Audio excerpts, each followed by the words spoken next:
They represent a group. Would you call yourselves a group?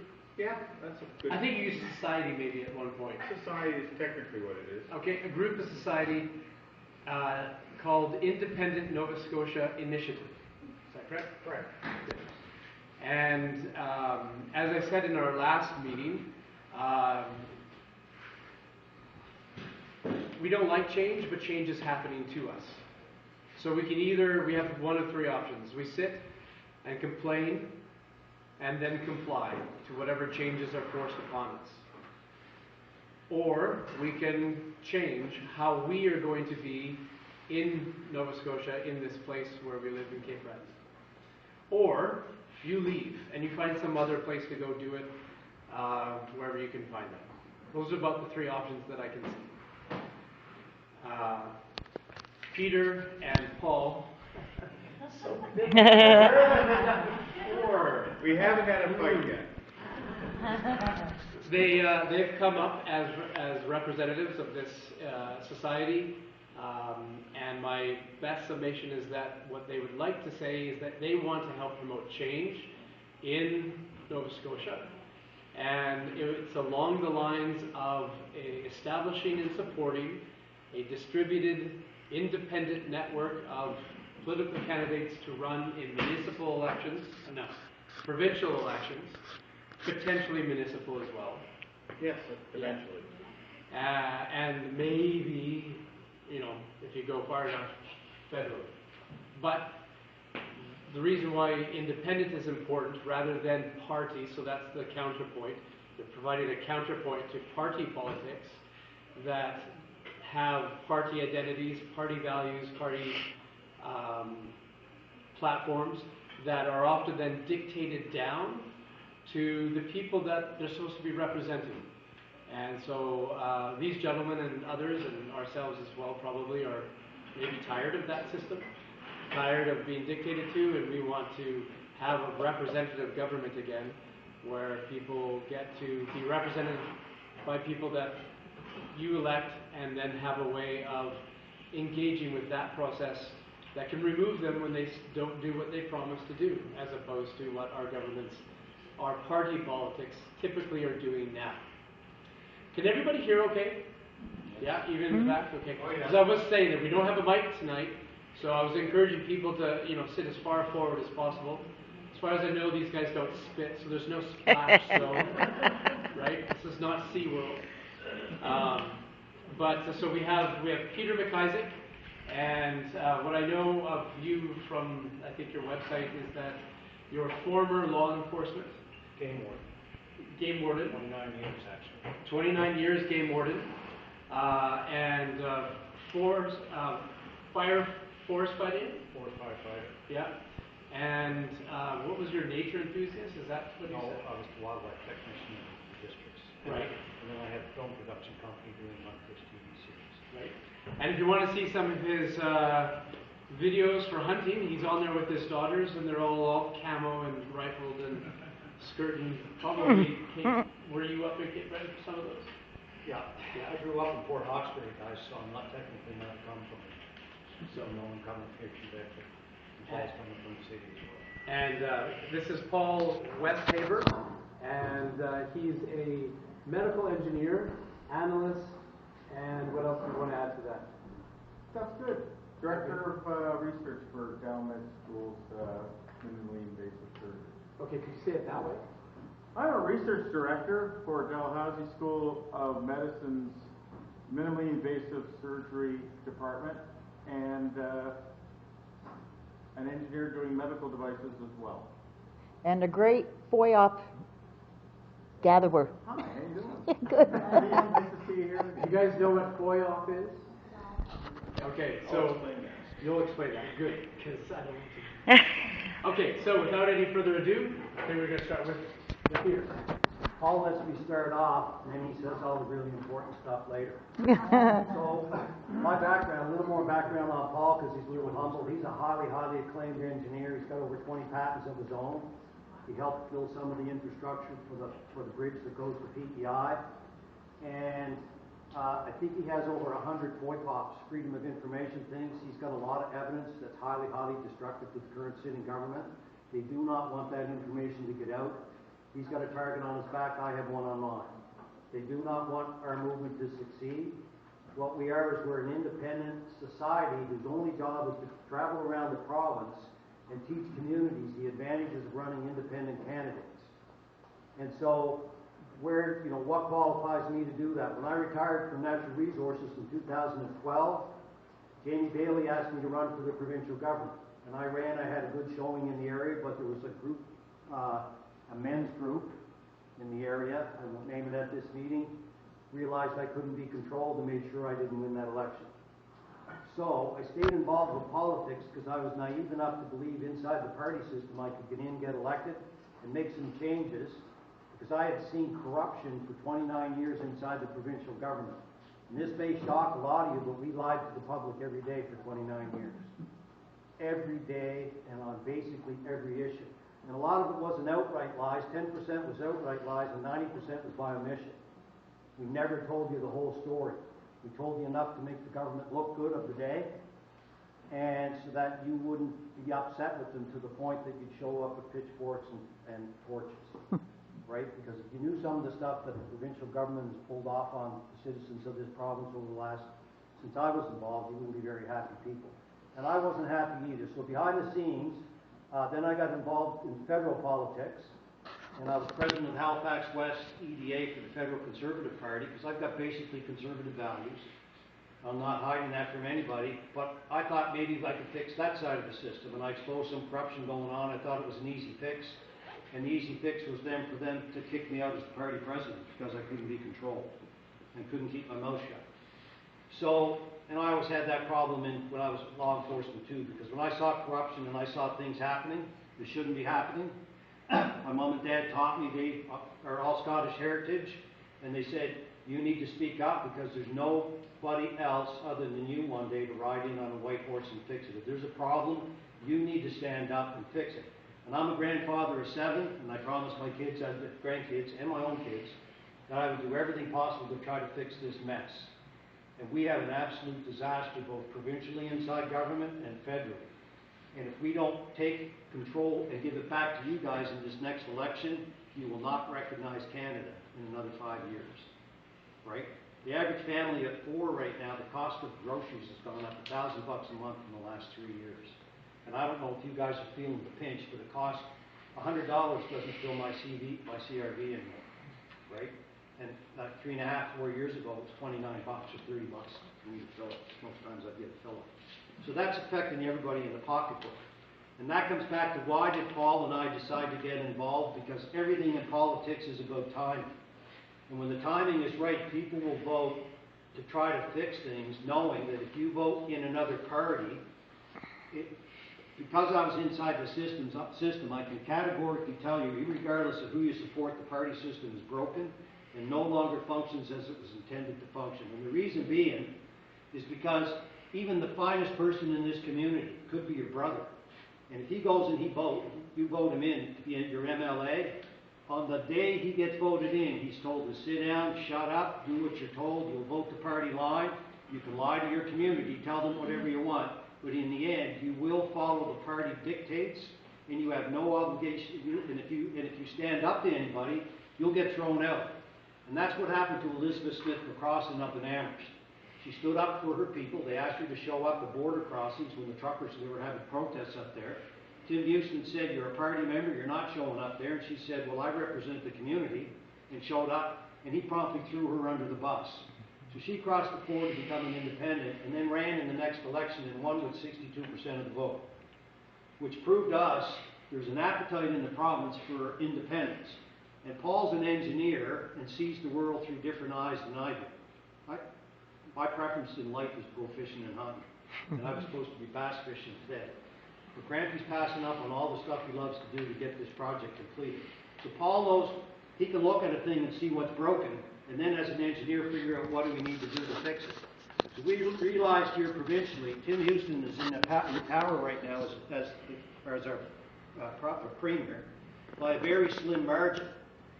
He's only in power, I believe, He's got 7 seats that he holds with only 300 to 400 votes. 45% of us in Nova Scotia did not vote in the last provincial election. 45%. We have a premier who just granted access to every politician in Nova Scotia here in the last 3 weeks, that they can look at everybody's private medical files. They're not a doctor, they're a politician who can now legally look at all your private medical data in Nova Scotia. And they're glossing it over, saying, no, we're trying to fix healthcare, but people aren't aware of that. And the more people that we go around and make aware of this, the more upset people get, because they don't realize what just happened to them. And we were told by Elizabeth Smith for Crossing, if we had 4 or 5 more independents, that legislation wouldn't have passed. So, the number one question we get is, what's a couple of independents going to do when they get up to the legislature? Nothing. But I can tell you that 12 or 15 of them will force the provincial government into a position of a minority government, and they will not be able to force legislation on you ever again in this province without complete cooperation of the independents. So right now, Paul and I, we've been from one end of the province to the other. On Monday we were down in Yarmouth. We found a really good independent candidate, young 40-year-old lobster fisherman. He said, I'm not taking any more of this, I'm going to make a stand. He's going to run against Zach Churchill, leader of the Liberal Party down there, and he's extremely popular in the area, and he'll probably win. And the reason why is because that 45% of the vote, the people who don't show up to vote, is because they threw their hands in the air and said, my vote doesn't matter anymore. I don't want to ask you in the room, there's probably people sitting in this room that did not vote in the last election because they felt the same way. They said no matter what they're going to do, they're going to get in and do what they want to do anyway, and we're stuck with them for 4 years. Yeah. Who here in the room knows how candidates get selected by the parties? Anybody? And nobody knows how it works. I was in the party system. What they do, guys, is they form a committee, normally 3 to 5 people. It's called the Candidate Selection Committee. And then they go out through your community and they look for someone who looks good, smells good, can kiss babies, shake hands, and they can market them. Most importantly, though, they need to know, can you be controlled? Will you do what you're told? Can you be bribed or can you be threatened or intimidated into doing what we want you to do? And I know that's a tough pill to swallow, but I was inside that system and I'm telling you, that's the way it works. Independent candidates, Paul came up with this idea. He said, look, if we can get 7 independent candidates, at least we can force the government back into a minority position where they can't run roughshod over us and they can't pass that legislation like they just did. And so I said to Paul, I said, why wouldn't we just go with 7? Let's educate the people in Nova Scotia and see if we can run 55 candidates. There's 55 ridings in Nova Scotia, right? I don't know if people realize what a crazy number that is. There's only 1.1 million of us and we have 55 ridings.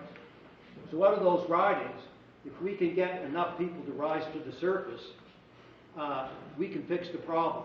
And so when you get an independent in, how do you get them to keep their word? Has anybody ever here had a politician made a promise to them that they broke? All the time.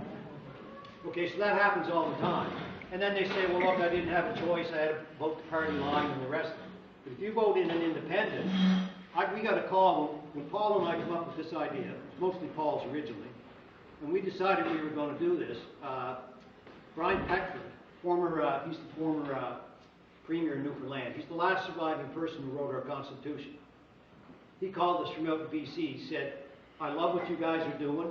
Party politics is broken. We know that you cannot fix the broken system because there's too many power-hungry people right now in politics that will do anything and say anything and lie to you to stay in power. And it's all about party power. It's not about fixing problems in our provincial society. So he said, Pete, I have a solution with independence. And he said, if you can guys make it work in Nova Scotia, we'll use that as the template across Canada. And I have people internationally that contacted said they'll be able to use the same thing worldwide in any parliamentary system.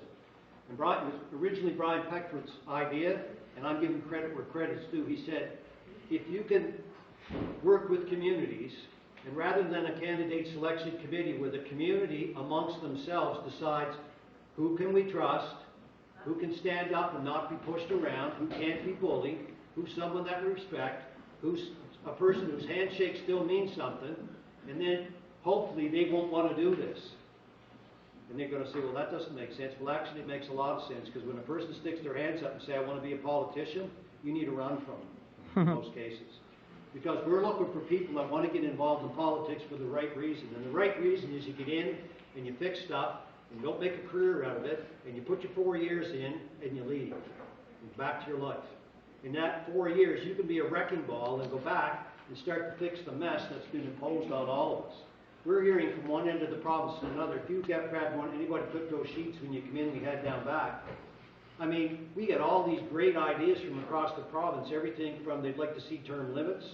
They'd like to see recall, where politicians make promises to you, they can be fired. You pass some of those out, they'll pass them around. Things like the age-inappropriate sexualization of little kids in school. I mean, you know, I know there's a ladies group down in Yarmouth. They went to the government and said, the stuff you're teaching kids in grade 1 is insane. And the province said, it's party policy, I can't even discuss it with you. Right? Nobody can fix the problems that needs fixed inside the party system. They will not do it. So what happens, guys, is Brian said, if you can get your community to find somebody, you pick them, not a candidate selection committee, hopefully someone that doesn't want to do it, and you have to convince them. But I guarantee you, everybody in this room, when you leave today, you're going to be thinking, you know who'd be really good at this? And then you need to have a talk with that person. And Paul will go over that, and we'll explain it a little better. But if you can put a contract in place with them, and the contract says, we want you to go to the legislature and table this, and this, and we're going to only give you a couple of months or a time frame to do it, and if you don't do it, you're going to be in breach of contract with the community, and then we're going to fire you. So imagine being able to hire a politician, and when they break the word, you fire them. Mm-hmm. How novel is that? And without that, you can never control a politician in Canada. Actually, by law, in 1998, there was a court decision, it's called the Little Child case, that when you hire somebody to be a politician, they legally are not responsible to you from that day on. They don't have to return emails, mails. They don't have to do anything that you ask them to do. They don't have to vote for issues that you tell them you want voted for. Legally. That's the legal precedent now in Canada. So how do you fix it? You guys, amongst yourself, you pick a person to run as an independent, and you guys get behind them and work as a team and get them to sign a contract, and if they won't sign that contract, don't hire them. Why in God's name would you hire a person who won't sign a contract that they're going to keep their word with you and work for them, to have them get in and then say, well, you knew I was just, you know, it's like taming a rattlesnake and then being upset at it when they bite you. I mean, you knew they were a rattlesnake when you took them for a pet.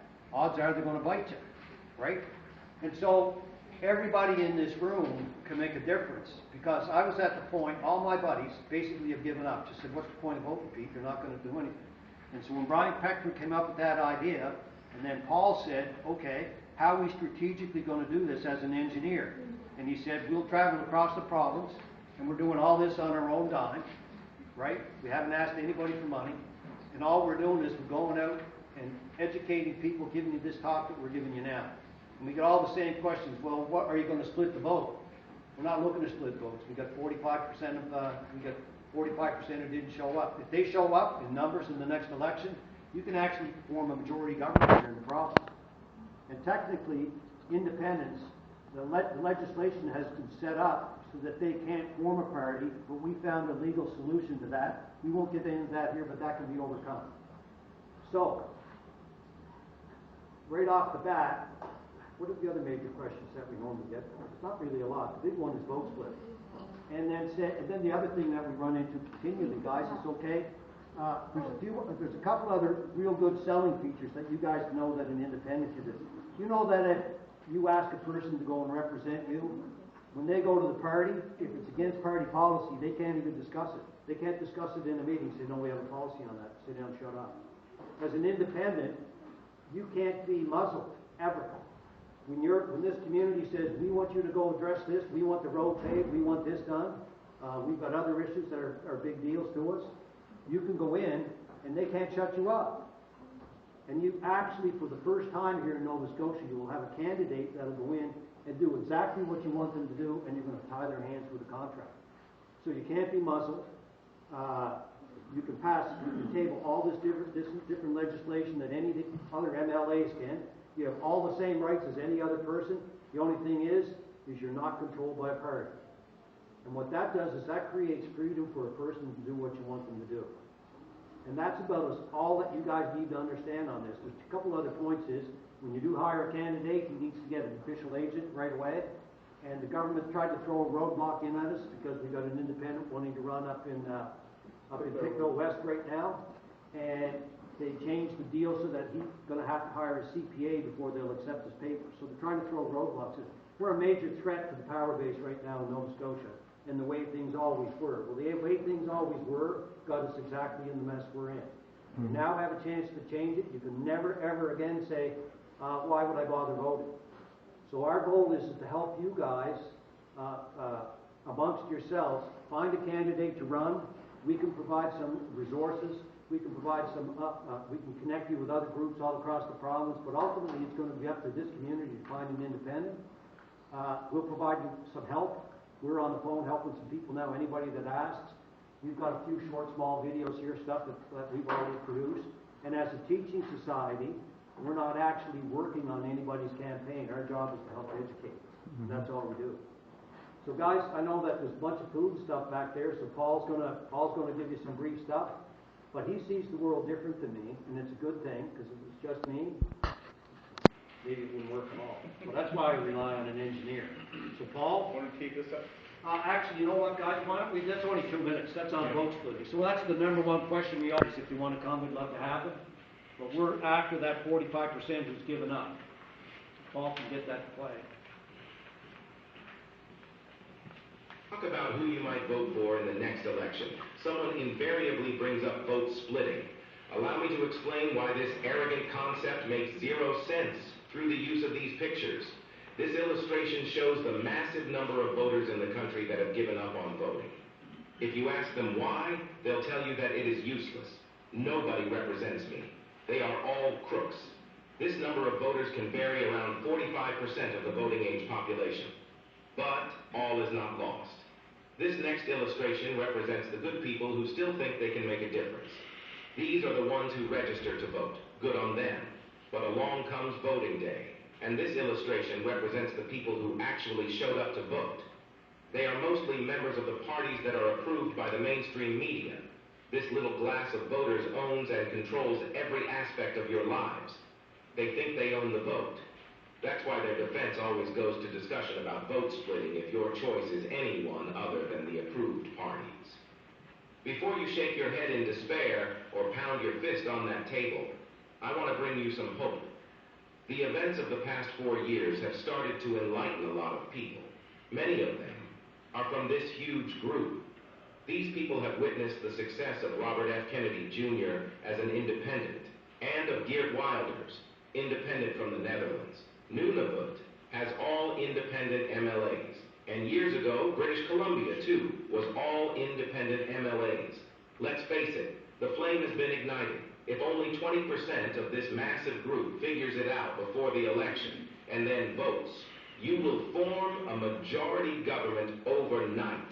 In doing so, you will wipe all other parties off the political map. It is already starting to happen in communities all over Nova Scotia.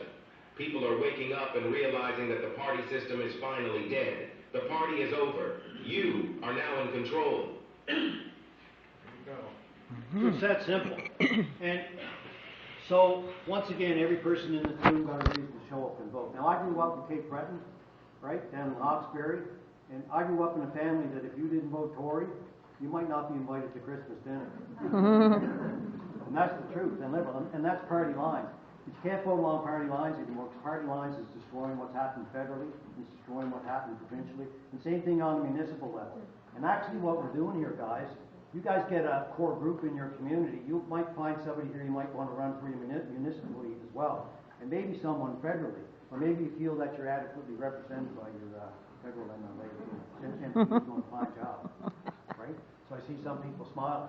So the reality of it is, we can fix it, and between Paul, and we have a whole group of people now, I mean, like literally the only place left to go was Meat Cove, and we're trying to get a meeting down there, and after, other than that, we moved from one end right to the other.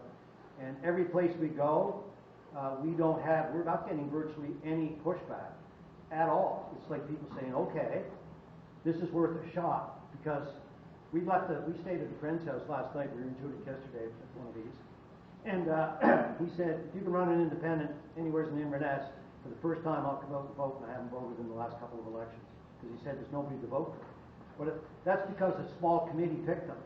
You as a community go pick your person. And then you got a reason to come out to vote.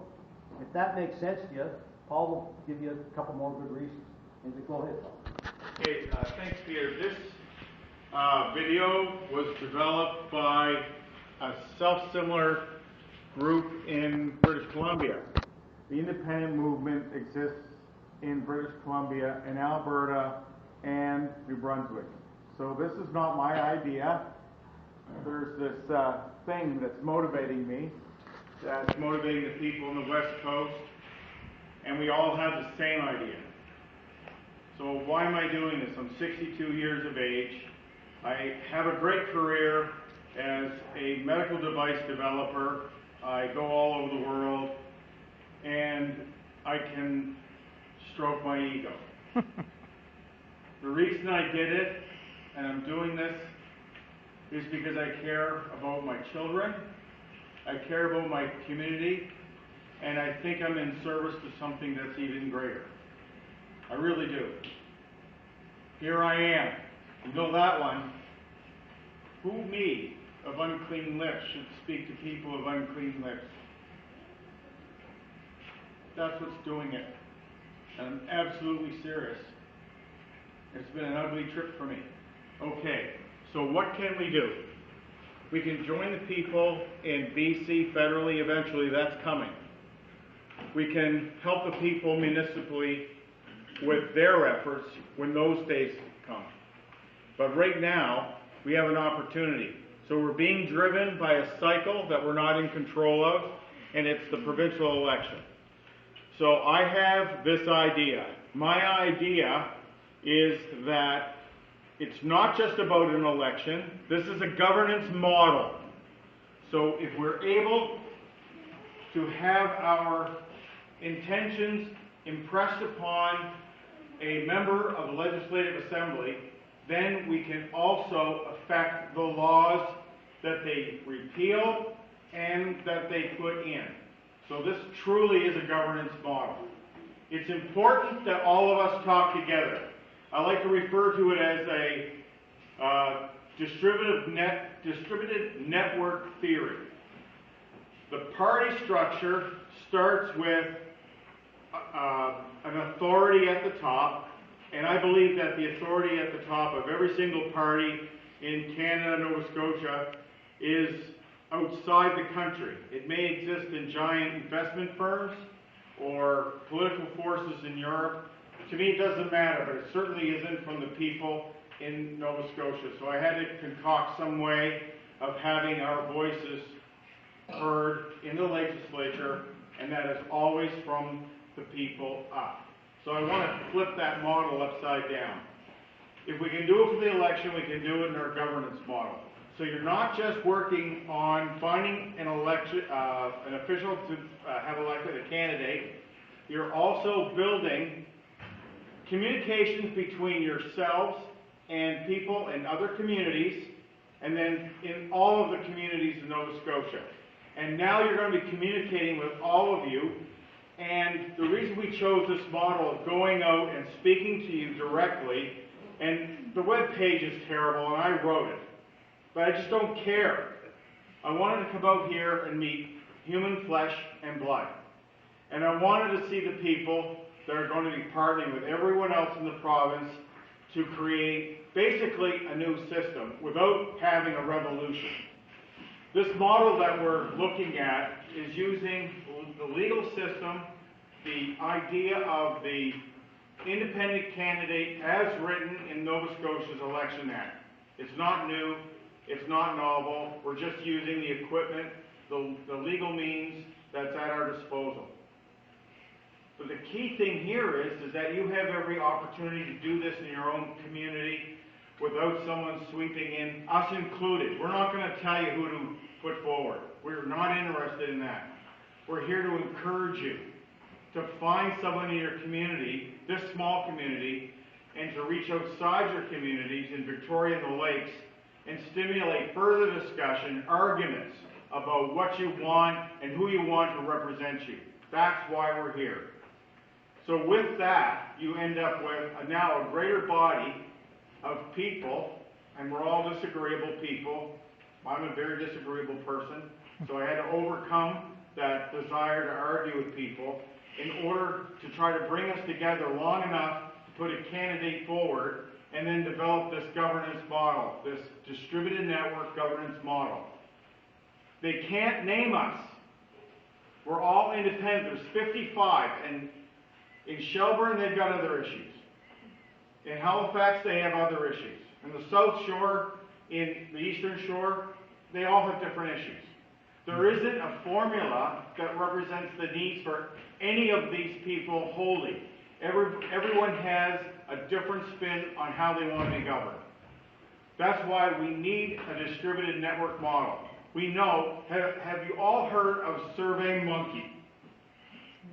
No. SurveyMonkey is a website. You can put up a poll and people can answer it with their own personal view on any issue. It's a survey. And it runs and the answers come out in seconds. So if you have a MLA, member of the Legislative Assembly, if he wants, and if he's contractually bound to do so, which we're recommending, you can give real-time information to your MLA. The system that we currently have is about 700 years old. Back in the days when people lived hundreds of miles away from London and they had to send people to the House of Commons. So that's the idea, the need for a representative. Well, I'm considering now with this distributed network model that you can also have direct government day to day on every single issue. There's no real need for your MLA to struggle to understand what you want, because you can tell them directly.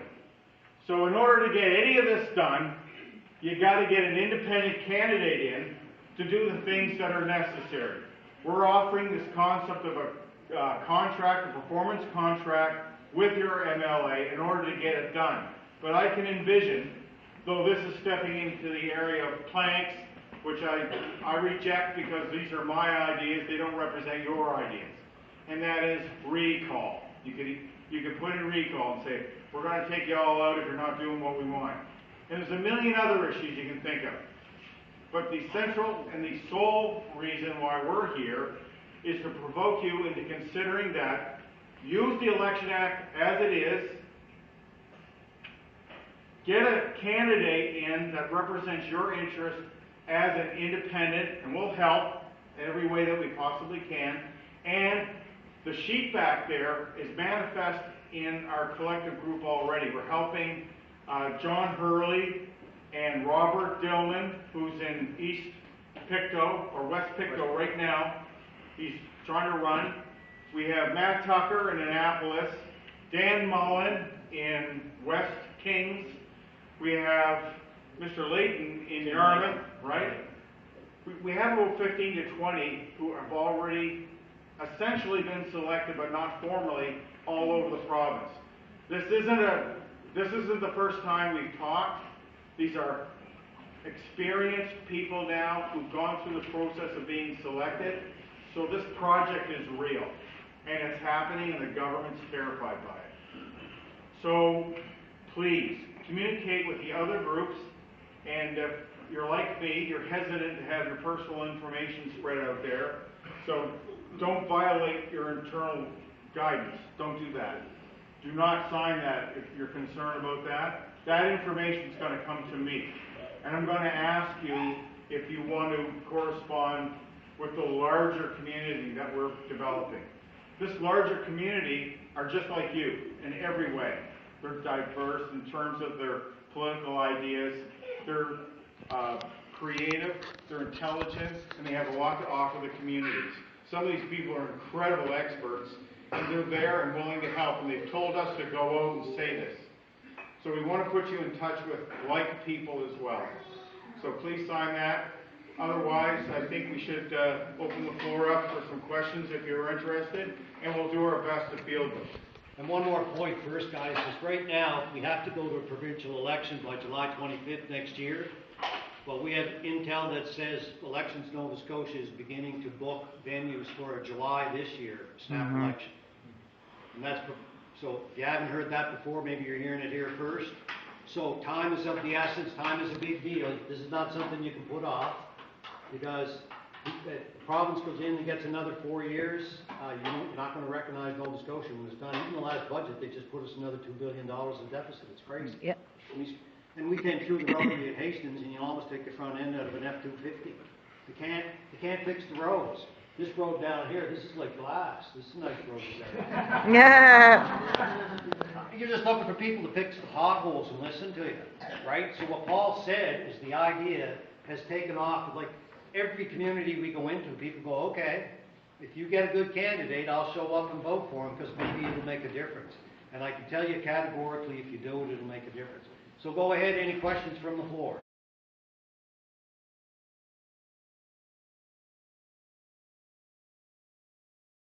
On that, Paul's come up with a few more things to add to it, because right now we're in a position, we've got one guy looking to sign it, like initially right off the bat because he's running, and Paul wanted to add a few more things in there, and in each community it's being set up so that you can modify it to your own community.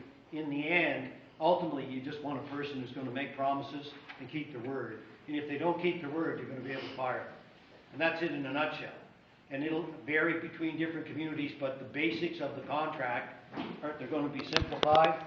And our final step on it, Brian Peckford's offered to look it over. He's a lawyer, but it's going to be based on Nova Scotia contract law.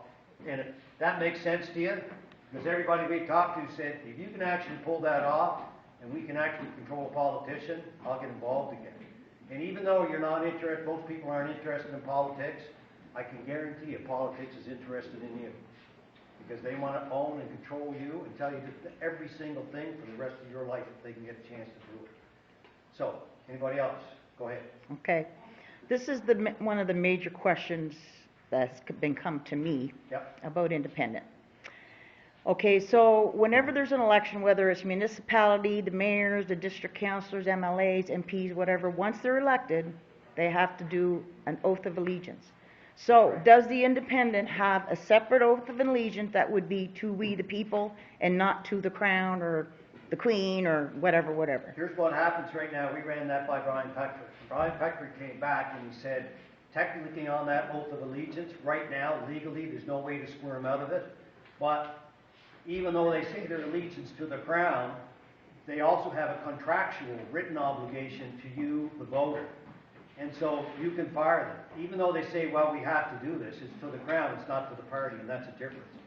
But you can't change that. That can't be changed in legislation unless we get enough independents who want to table that legislation, because they can table legislation without party approval. And we can't fix that until we get enough independents in who can say, let's change the legislation and then force it to be passed. Now, what about, like, since we're trying to form our own independent thing, would an independent be willing to do a separate oath to the people themselves of their community? We can't see any reason why not. It's up to them. It's up to them. It's up to the community. I can't see any reason. Because that's a way of swearing to the people that, hey, you elect me. That's right. I'm guaranteeing you my oath is to be you. Here's the thing on an oath. An oath is not a contract. Okay. Because politicians lie about oaths every day. A contract is a legal contract in Nova Scotia. If they break the contract, your community will be able to fire you. And there's some specifics on that, like who's going to be the core group and how that's going to work. And that's a little more complicated than you think. But the reality of it is that's exactly what Brian Peckford said. You need a legal contract that if they breach the contract, you can fire them. Okay. Can you imagine a circumstance when all the candidates for a particular district are standing in front of the people, and there's only one person there that's able to say that they have taken a contractual relationship with the people of that district? Yeah, and that's an independent. So what do you think the odds are? I mean, if you have to pick between a Liberal, Conservative, and NDP, who won't sign that contract because they're not allowed to by party policy. And then you got a guy saying, well, I'll do a contract with you, my word's worth something. Who are you going to vote for? The Liberals will not give you a contract of performance. The Conservatives will conceal their behavior and do the opposite because that's what they did. And I'm a Conservative otherwise. I'm not working for them, I'm not voting for them, and this is why I'm here today. Is because they were voted in on one principle and they did everything else that violates everything I expected. So we're going to put them in front of you, hoping that your community can put together a contract for your independent candidate. And the Liberals, the Conservatives, the NDPs, and whomever else will never, ever do that. And it makes it simple, right? So if that makes sense to you guys, we're going to pack stuff up. You guys are getting hungry, and we'll let you guys go do that. Any other questions before we roll? Yeah.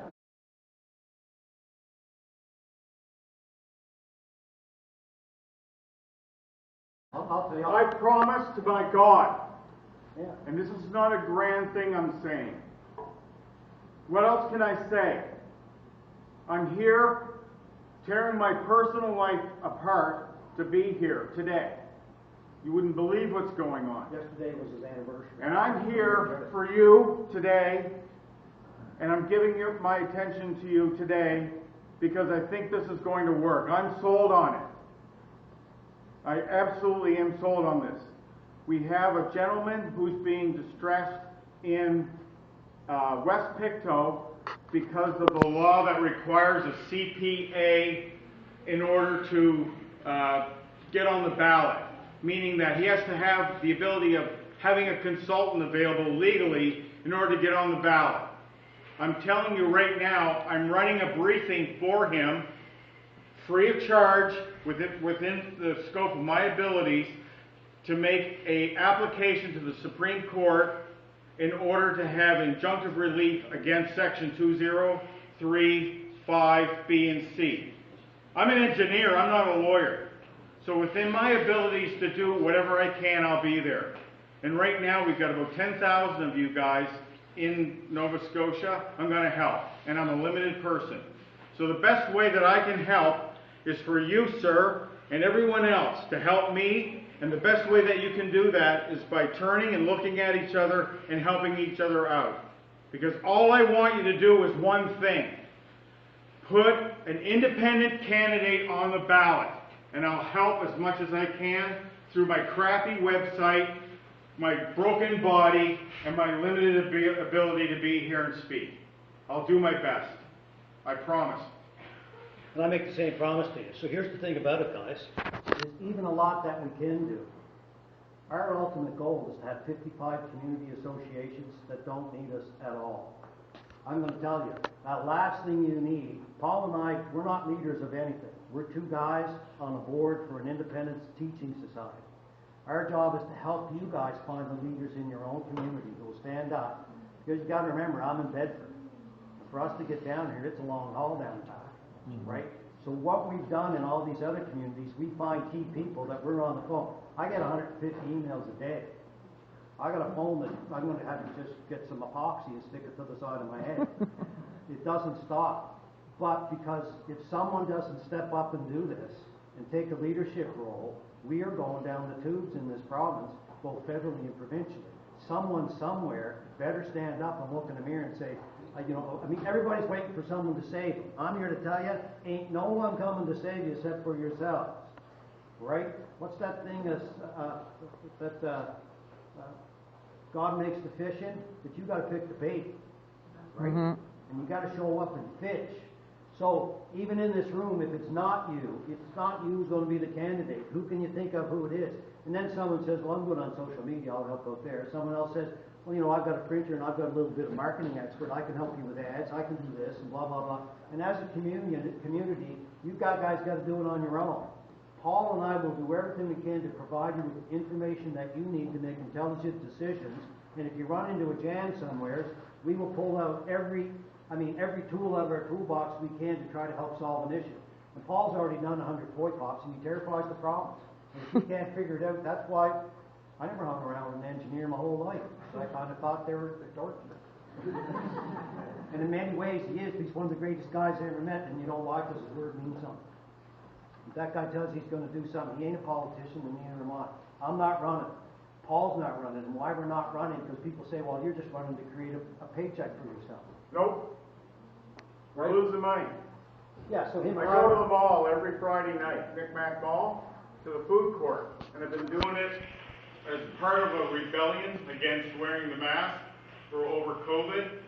So now every Friday night, about 40 people show up at the food court at Micmac Mall, and that's where we got all the names for the CPAs. All these people just came in and helped. So it's kind of like a boardroom in the middle of the public. And here's the other thing. So here's the other thing about it. If you have a problem here and you're on this contact network, you'll be able to pick up the phone and call somebody who's already had the same problem down in Yarmouth and say, look, you need to talk to Tim. You need to talk to Tim Layton. He's already solved that. And you, by the time this is done, we will have a network from coast to coast on this province, from one end of the province, north, south, as far down as Meat Cove. We have, right now, we're having Zoom calls with people in Meat Cove, right? I was a game warden, never made it to Meat Cove. Even though all that time, for 10 years, I was in my hobby. First time I ever came down this road. But we're going wherever people want us. And Paul and I are dropping our life schedules to go do this. And it just costs us to do everything. But I don't care. Because I've spent money on other crazy stuff, and I don't consider this crazy. I've actually learned a ton from Paul, and like I said, he sees the world through engineer eyes. He sees when things are broken, and then he's hired as a professional to fix things that are broken. Our party system is broken. And irregardless of who you elect for a new party, they have to run by guidelines that everybody in that party has demanded loyalty to the leader. And whatever they want done, you will either do it or you will go under a bus. You'll be thrown out of the party. So independents we might have 55 people that got to get real good at horse trading with one another to get stuff done. But what we find that everybody that's coming up as an independent are people that we like to call awake, not woke, and people who believe in a lot of the conservative values that we do, and some liberal values as well, and maybe some, because we're not party picking anyways. If this was an NDP community and you want to run an NDP, somebody who, go ahead, we don't care. Just get somebody who will represent you, somebody who speaks for the community and will do it in an authoritarian manner, right? That was a good question. That's always